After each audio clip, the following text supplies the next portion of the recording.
Hello friends, and welcome to the Hanged Man in the Moon. If this is your first time here, welcome. Thank you for coming. I'm pleased to meet you. If you've been here before, thank you for returning. I'm truly honored. Friends, if you are a returning visitor, you certainly know that this is my deep dive series into an educational, a deck that stretches you, called the Egyptian Tarot, created by C.C. Zane and the Brotherhood of Light.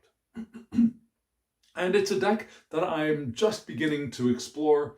I've been doing this deep dive for about 40 days. Yes, I've been through my desert and I'm hopefully coming out the other side.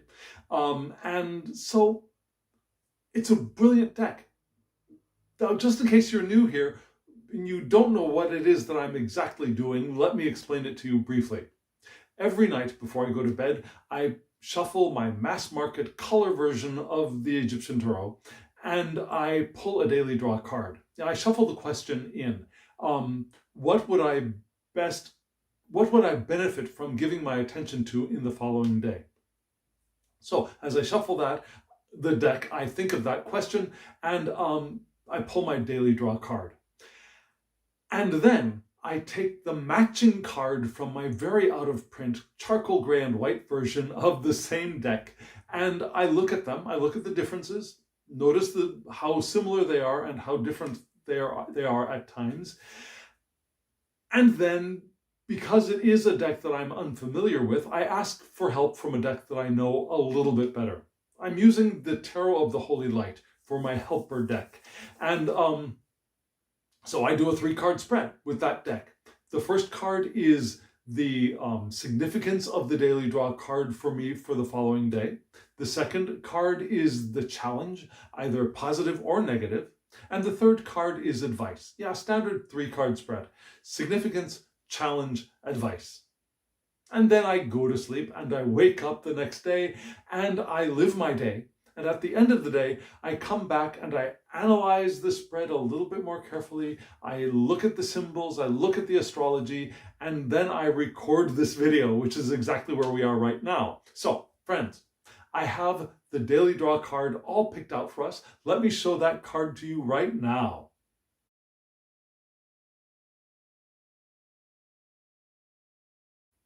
You just saw that my daily draw card for me for today was the Magus.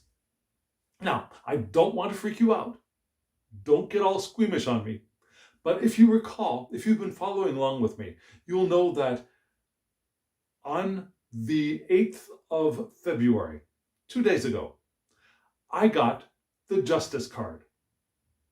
The number 8, right? Justice is number 8 in the deck, the 8th major. I got it on February 8th, but I had also gotten that card on January 8th. A little bit odd, right? A little bit well, not mysterious, but synchronistic, right?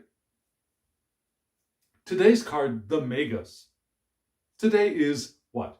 February 10th. I've gotten the Magus before. Actually, I've gotten the Magus twice before this time. I got the Magus on January 20th, January 30th, and now on February 10th. Now, isn't that interesting? I think that's really, really interesting. You can't make this shit up, as they say. So, yes, this is the third time, all on 10 days, that I've gotten the Magus.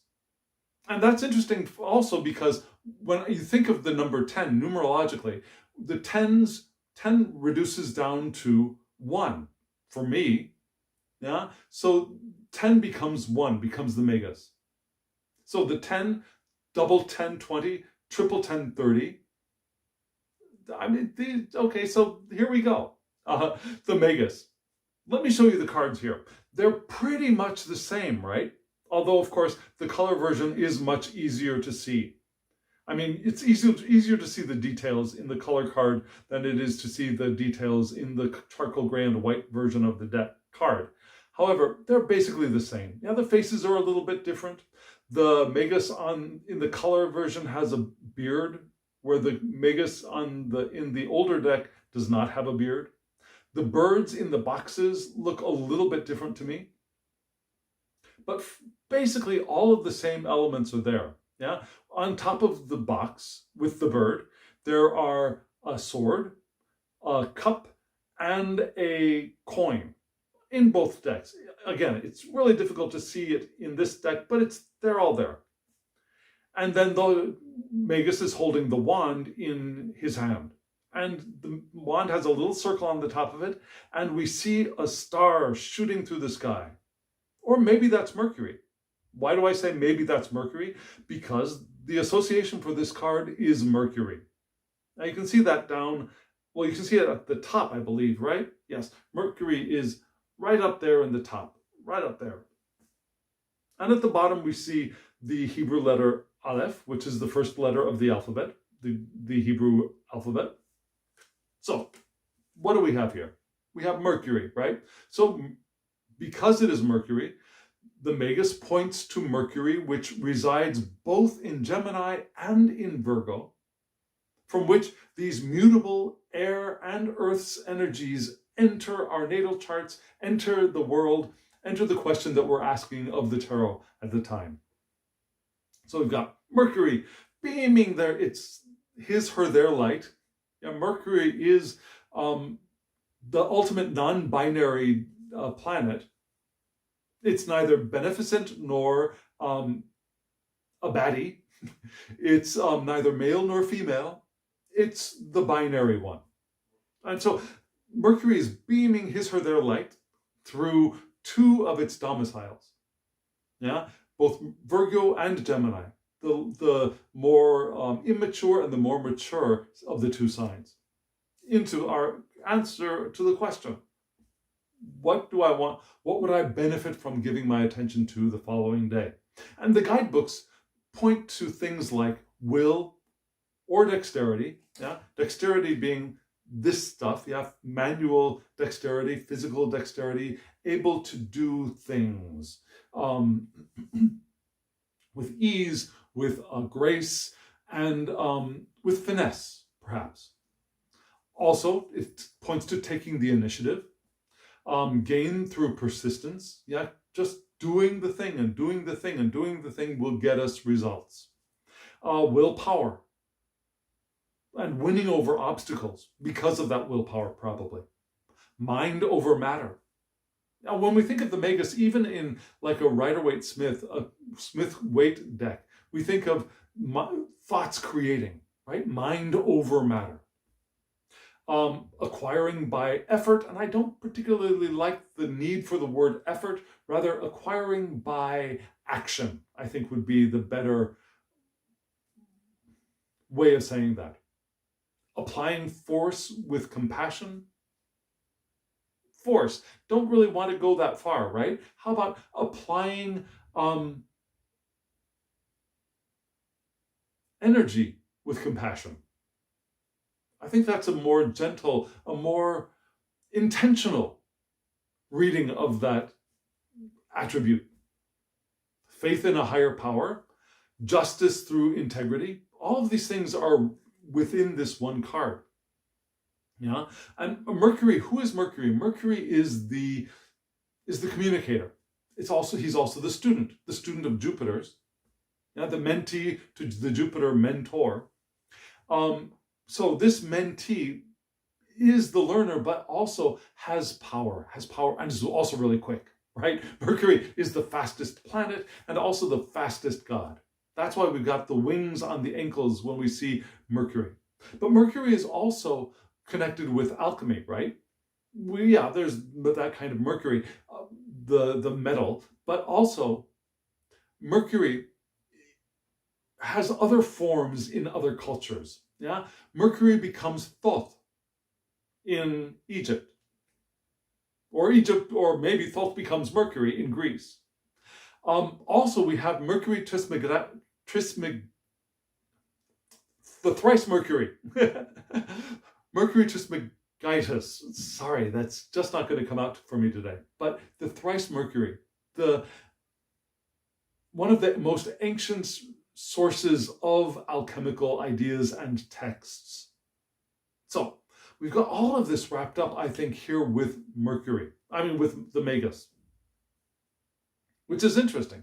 And I've said this before, I'm often very disappointed after this card shows up because I know that when I see this card, my expectations go through the roof and very little could live up to those expectations. But I know that about myself. So when I see this card, I'm at once ecstatic and deflated, if that makes sense. Maybe a very mercurial thing to be. So like I said, I had 3 cards that I pulled from the Tarot of the Holy Light to help me unpack this beautiful Magus card, which apparently is getting close to stalking me.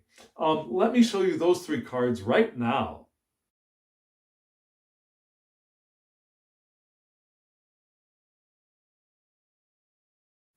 Not only does the Magus seem to be stalking me, pages seem to be stalking me as well. If you recall yesterday, the Page of Swords showed up for me. And the Page of Discs has been showing up for me a little bit. Page of Cups hasn't really come by, but Page of Wands showed up once before. And so you saw also just a few seconds ago that my 3 card spread for this Magus card started from the left with the Page of Wands and then the Page of Discs and then the 6 of Wands, which also is stalking me a little bit. So we've got a convergence of stalkers today. And so let's begin with and all of them upright. Now, if you've been following along with me, you know that I intentionally shuffle reversals into the Tarot of the Holy Light. Yeah, every time I shuffle, I riffle shuffle. Yes, I riffle shuffle the Tarot of the Holy Light. I split it in half. I turn half of it around and I riffle shuffle. And then I split it in half and I turn half of it around and I riffle shuffle. And I go, every time I riffle shuffle that deck, I shuffle half in reverse. So of course, reversals become reversed again upright, then become reversed again reversed. Still, there are a bunch of upside down cards in the deck now, and yet I still got 3 cards all upright. That's saying something as well. So let's start with the first upright card, which is the Page of Wands. Yes, the Page of Wands. Beautiful card. And the pages in this deck are not the young, youthful, springy pages that we see in Pamela Coleman Smith's art and many other decks. These pages often have a little bit of maturity to them. The Page of Wands is not the youngest of the bunch. There are some older looking pages. The Page of Discs is the youngest of the bunch, if you ask me. Scary in the face, but still looks the youngest. The Page of Wands is maybe a little bit older. The Page of Swords and the Page of Cups, as I recall, look older still, maybe. Anyways, these pages are not young kids. And here we have the page. We got the fire burning in the background. The page is holding a wand, right, in his left hand, a very large wand. Page has wings on his back. His cloak does not cover his genitalia, which is kind of cool. We've got both suns and moons at top and bottom. It's a gorgeous card. I love the beard and the hair on this guy. And so, who is the Page of Wands? The Page of Wands is at once spring, because all of the pages in this deck represent the seasons of the year. The turning of the season. Well, the equinoxes and the solstices. That's what I'm trying to say. So here we have the spring equinox in the Page of Wands. But the pages are also the servants of their queens in this deck. So the Page of Wands is the servant of the Queen of Wands. The Page of Discs is the servant of the Queen of Discs. That makes sense, right? So we've got this gorgeous page here. There's also an alchemical symbol in his right hand as well. But this page has got wings. And the queen that he is serving is the Queen of Wands, who is Sagittarius. So this is Sagittarius's henge person. He's the original bohemian, but not in the sense of being odd to get attention or approval. He's just a real bohemian. He doesn't give a F what anybody thinks about what he's doing, or she's doing, or they're doing. He's allied, he, she, or they are allied with their own inspiration rather than following trends or following crowds. This one finds simple solutions to problems. Doesn't need to make things complicated. Yeah, he, she, or they follows his, her, or their own path, but still, if there's a problem, fine, they'll go right for the quick or the simple fix. This page is also very well networked, but not tied down to any one in particular. And this page enjoys teaching, and teaches for the enjoyment of it, not because the page feels like they need to, or because somebody told them to, or they feel like nobody really is up to their level, so they need to raise other people up to match them. No, this page teaches for the joy of it, because this page finds it inspiring to teach. And this kind of a page is actually the kind of page that I personally would aspire to being, of all of them, I believe. So how does this unpack this? Well, we've got that idea of willpower, yeah, the finding solutions, doing what we think is what we like to do, doing what interests us, what inspires us, which is a Magus kind of thing to do. This Magus is not working his or her or their mind over matter for the benefit of others, or because he thinks, she thinks, they think that other people will give him applause, her applause, them applause for doing whatever the Magus is doing. Now, the Magus is doing the Magus work for their own benefit, for their own joy, for their own upliftment, for their own inspiration and increase of their own inspiration. And this page is basically the same. I mean, this is almost like this is the court version of the Magus to me, because the Magus really is the young one, right, of the major arcana. This is spirit, us, our first entrance into the world. Still remembering our connection to the previous world, because we just got here and we're just learning how to create with our thoughts, how to create with our intention. We're remembering that we can do that, and we do it, we try it, we experiment with it. But this is still that first step into the material world, very similar to what a page would be in relationship to the court cards, all of the court cards as one society. Yeah?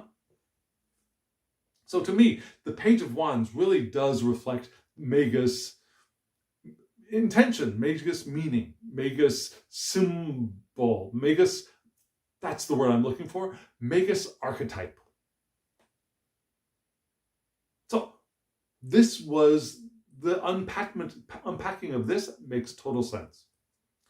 The card that gives me the challenge for the day, and I think this is a positive challenge, even though this guy's face is a little bit scary to me, even to today, even though I've seen this face many, many times. Now, this is the Page of Discs.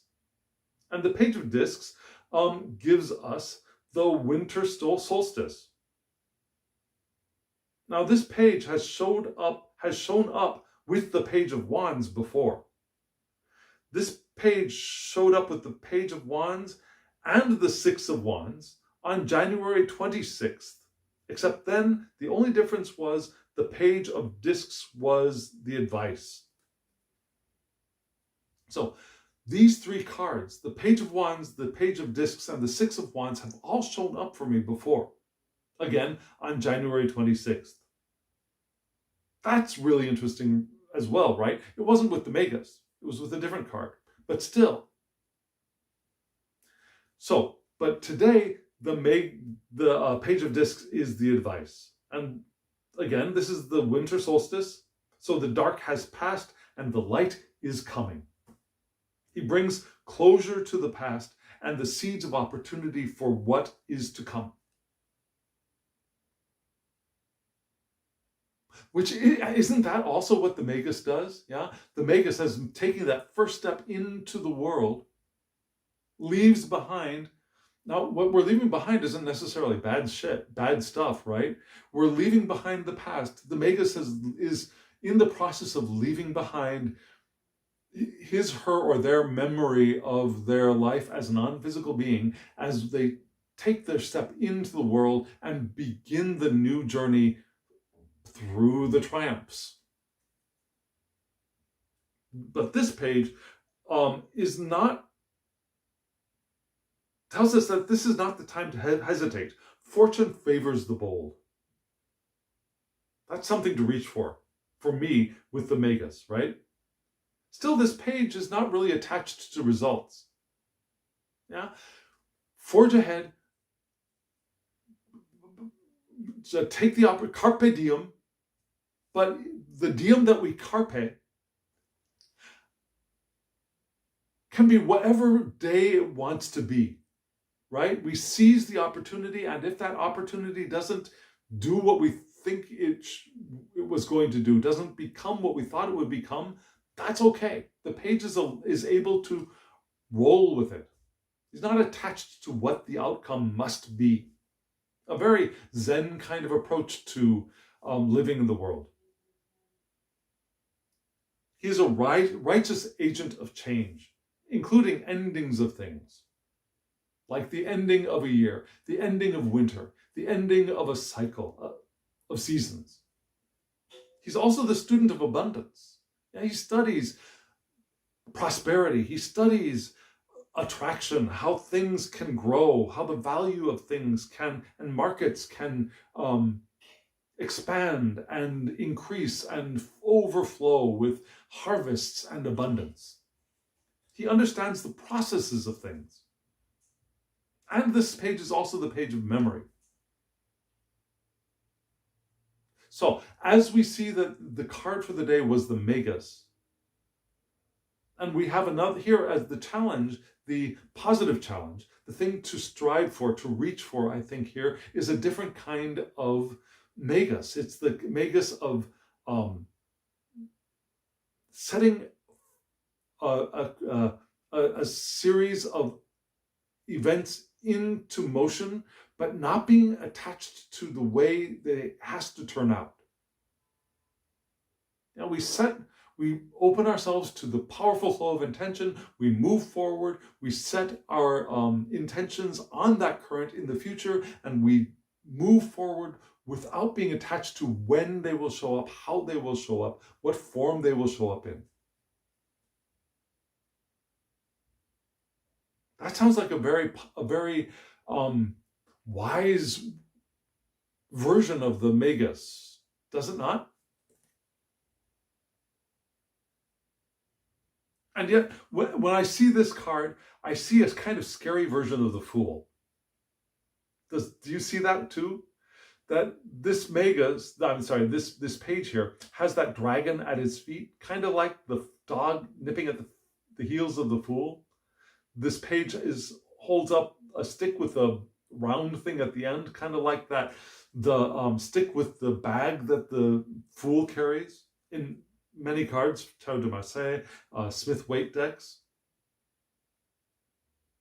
This has kind of like a gruesome vision of the Fool archetype that echoes for me. And still, the meanings, the significances of this are very helpful and help me understand what the possibilities of this card could be. And so we got the advice. The advice was the Six of Wands. Now, the Six of Wands, let me show that it's a beautiful card. We've got both the lion and the raptor, the eagle, both crowned, both They look like they're playing with each other to me. They look like they're dancing with each other, or they're enjoying their time together very actively. They don't look like they're fighting to me. And then we have these discs around in the above and below. We've got the plants growing up. We've got two triangles, one pointing up, one pointing down, both with the divine eye in the middle of them. Just a gorgeous card. The colors, the design, the patterns, the symbols, the base archetype that this echoes is powerful and beautiful. And of course, I'm saying that because you can see at the bottom that this is Leo and the Sun. So the Six of Wands points to the Leo decadent of Leo and its subruler, the Sun, from which the fixed aspect of fixed fires, vital attributes enter our world. And that's totally me. This is basically my card. My Sun card, I should say. Because my Sun in Leo, is in the first decadent of Leo as well. I was born early. I'm an early Leo. And so of these cards, this card of this deck, this card is the most in line with me as a manifesting being, if that makes sense. I mean, some people would say your ascendant is maybe even more indicative of your character or the way we're perceived in the world, but still, I like my Sun card. I love my Sun sign. I like my ascendant too. I like Scorpio. Anyways, here we go. So yes, we got the Sun beaming through the first decadent of Leo, and because it's the first decadent of Leo, all that we have is the domicile, which echoes the Sun in Leo. And so this being the sixth, it echoes the sixth Sephiroth of the Tree of Life, which is Tiferet. And Tiferet is the heart. It's the heart chakra. It's the heart of the Tree of Life, and it is the Sun. So we got the Sun here, the Sun in the sixth, the Sun in the sixth Sephiroth of the Tree of Life. It's the path to self-development. It leads through service, though. We benefit from serving from the heart. And it's not only us that has benefited from serving from the heart. I don't know if you've ever seen any of the studies of this, but people who volunteer, who serve from the heart, have great benefits. Yeah, have immunological benefits, have other biological systems benefits as well. The people who receive the help, if they receive it and are not, if it's all done with heart, if it's all done in good faith, the people who receive the volunteering get help, but actually the one who gives perhaps gets more help. The people who observe the giving act also benefit hormonally. Oxytocin rises. So all of this heart magic is indicated here in the Six of Wands, I believe. We are in the world of free will here, but we self-limit with our established social norms, with our peer pressure, with our familial expectations, with our job expectations, with our limiting beliefs. Now, let's leave the limiting beliefs aside. We self-limit for some very helpful reasons. We self-limit in order to interact more smoothly in society, with our families, with our peers, within institutions. We self-limit. We create personae for each of those kinds of interactions, and that persona is a representation of how we self-limit. But we do self-limit, and some try to disregard those self-limitations in order to express more of their free will. But we discover that everything that we do really is a co-creative event anyway. So trying to run from the limitations and the social interactions is fruitless. It's more than fruitless. Even a monk meditating in a cave, whether they are aware of it or not, they are co-creating. Maybe not with other human beings, but they're co-creating with other structures that we as physical beings are self-limiting in order to interact with those physical structures. Does that make sense? And trying to escape those limitations is basically fruitless. So understanding self in an environment of dualities, who we are, what is important to us, how do we evolve, how do we individuate, how do we self-actualize? Those are important and meaningful bits of advice that this card is pointing to. It's advising us to ask ourselves those questions. How can I learn to reveal my true desires which benefit the collective and which will also benefit me? Now, in this card, we're not asking to be the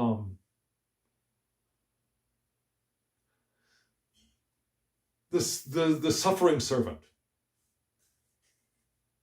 No, that's okay. I don't need to have any food. You take all the food. I give to you freely.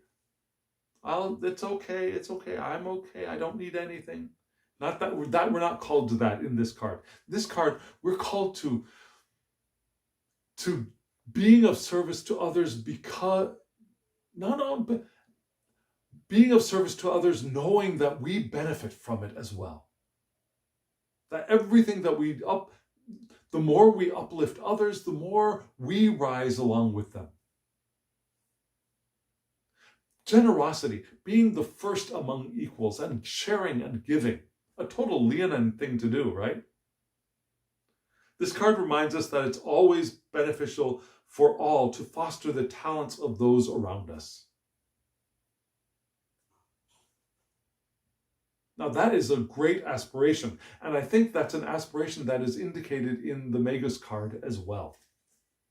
So, long story interminable. How was my day today? Today was a good day. Today was an excellent day. I started, and actually, okay, so when did today technically start?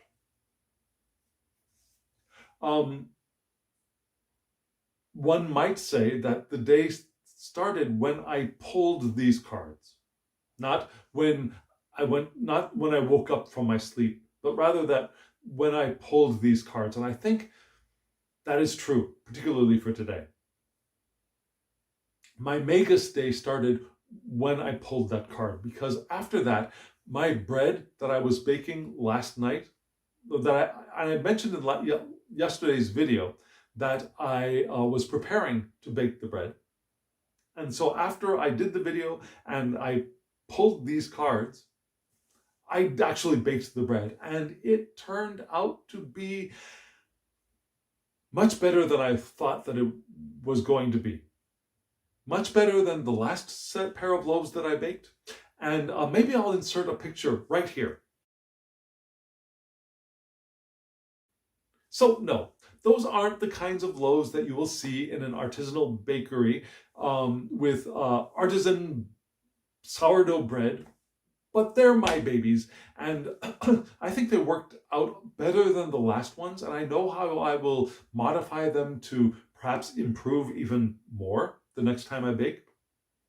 And I'm also going through a series of experiments with a new method of working with sourdough starter. This is a much easier method, a method that doesn't require the daily attention that I've been giving my starter. This is a method where you feed it once, you stick it in the refrigerator, and then you use it a couple of times, and then you feed it again and you stick it in the refrigerator. So really, you're only feeding the starter maybe once every week and a half or so. So we're going to see if this works. But so far, so good. And so that was my first act of magician, I think, yet last night, was the baking of the bread. And I was really pleased with it. And I uploaded pictures of the loaves to Facebook right away. I had a great ride into school today. It was wonderful. Until I got to school. Until I entered the parking lot of school. The entrance to the parking lot is a hill. A very short but steep hill. And so I pulled down to the lowest gears to get up that hill, and my chain slipped. And if you know bicycles, chain slipping means that the chain comes off of the gears as I was pedaling up this hill. And my temper just went, and it took me a good 5 minutes to get that chain back on the bicycle after a few failed attempts and my hands turning black with grease, and I hurt my finger, and it was about 5 minutes of disintegration of personality. But then I pulled myself together, I pulled the bicycle together and went up to my office, and within half an hour it was all gone. I mean, I washed my hands and there was still black grease. No matter, I used soap, then I used dishwashing detergent, and there was still grease on my fingers, under my nails. If you've worked on machines, you know what I'm talking about. But then, the day started going okay after that. And I actually got a lot more done than I thought I would be able to get done today. I got some help that I was surprised to get. I had some good conversations with a couple of friends over, what do we call that? We call it the, social media, that thing. I also wrote a letter to a friend who sent from the United States, who had sent me a New Year's card. I got the New Year's card very late, actually. I got the New Year's card at the end of January. But I love this friend. I call her, well, first she called me brother of the heart, and now I immediately call her sister of the heart, and that seems right. That's how I feel about her. And so I sent her a letter today. I can't find cards. We don't use cards in Korea. It's just not part of Korean culture. So I typed a letter, because my handwriting sucks. I typed a letter and printed it out and sent that off today. And today was a lot of good creations. I created my PPT PowerPoint presentations for videos that I'm going to be filming next week. Today is Friday, by the way, so I got that all ready for next week. I also had asked the other faculty for my university through a social media application that we all use together, if anyone was planning on writing or creating a manual to sign up for students to sign up for the online workbook materials in Korean. Now, we've had one which was given to us by the book rep for our other book, but our new book, the rep didn't give us one, a Korean manual, a Korean what do we call that? A document in Korean that tells students how they can register for the online workbook. And most students would be able to figure it out, but still, for those students who need a little extra help, it's nice to have that available for them to look at online. And if they have any problems, then they can consult that manual and say, oh, I didn't do that, or I forgot this, or you know what I mean? So I asked if anybody had been planning on doing that, and I waited about half an hour, and then an hour, and there were no replies. I looked to see, yep, of the 33 of us, only 8 had not seen that message yet, and there were no replies. And so I said, okay, if I did the manual, would somebody be willing to check my Korean? Because I'd be writing it in Korean, and I'm not a native Korean speaker. And very few of us at the school have that capability. There may be 3 of us in my section of the faculty who are close to native speaker level of Korean, because they are Korean by birth, and their parents spoke Korean at home, so they have that kind of Korean ability. Nobody really said that they would check. Nobody that I would want to have check my work said that they would check the work. But so I just decided I'd go ahead and do it. And I went ahead and did it. I got almost all the way to completion of that creation of that manual too. I did my PPTs. I caught up on my, I also operate a Facebook group for Terre de Marseille practice. So every day I upload information about something that happened on that day in history, and I suggest a question and a spread related to that information about what happened today in history. So for example, on Lincoln's birthday, I uploaded a slide that gave a small spread and a question, and then at the post I give information about Lincoln, and then again the question, and then how to read the spread. So I do that every day, and I usually do that a day ahead. And as I did my day ahead, tomorrow's slide and information, which will be visible tomorrow, I noticed that the day after tomorrow's information was not there. I've been doing this for a year, and so now what I'm doing is I go in and I edit and refresh the information before I upload it for this second year cycle of questions and spreads. And so I noticed that there was no information for the 12th of February. So I went in and I created a whole thing, and I got that uploaded too, if that makes sense. So today ended up being a really productive day. Today ended up being a productive day, not only for doing work for myself, but also doing work for other people. Yeah, this manual that I'm working on, I'll share it with the other people. The group that I administer on Facebook, I'm doing that for other people. So I'm doing a lot of that stuff for other people as well. Now, as far as endings and movings on of things, from this page of discs,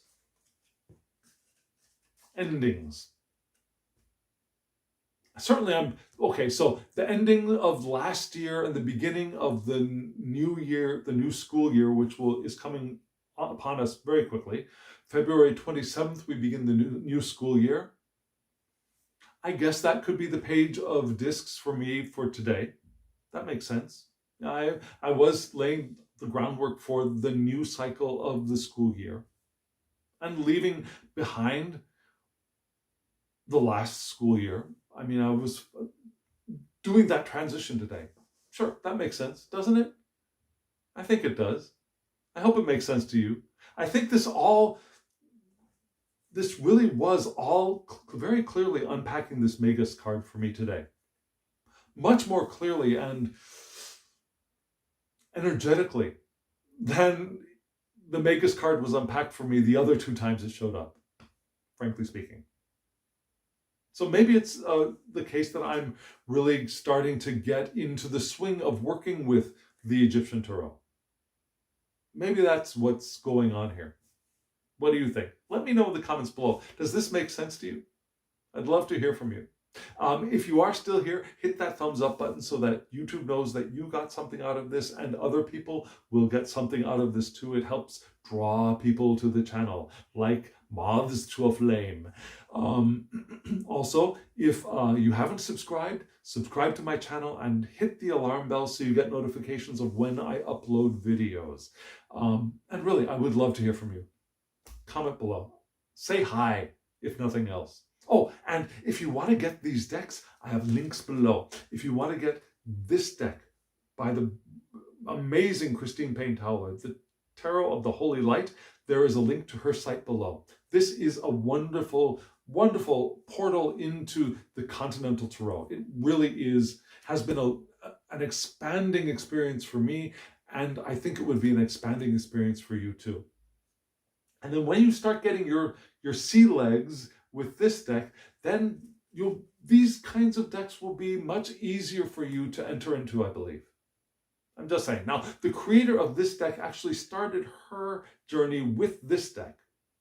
So you don't have to go in that order. But this is the order that I think is the most fruitful.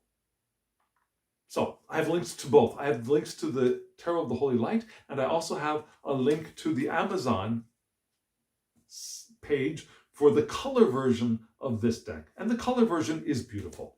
It's very well designed and printed. So get the Egyptian Tarot too. Oh, and if you want a reading from me, my email address is below. thehangedmaninthemoon@gmail.com. All one word, all lowercase. Shoot me an email and we'll get you a reading. So friends, thank you for being here. Thank you for joining me on this journey. And now, as always, I wish you love, joy, well-being, and pure awareness. Thank you.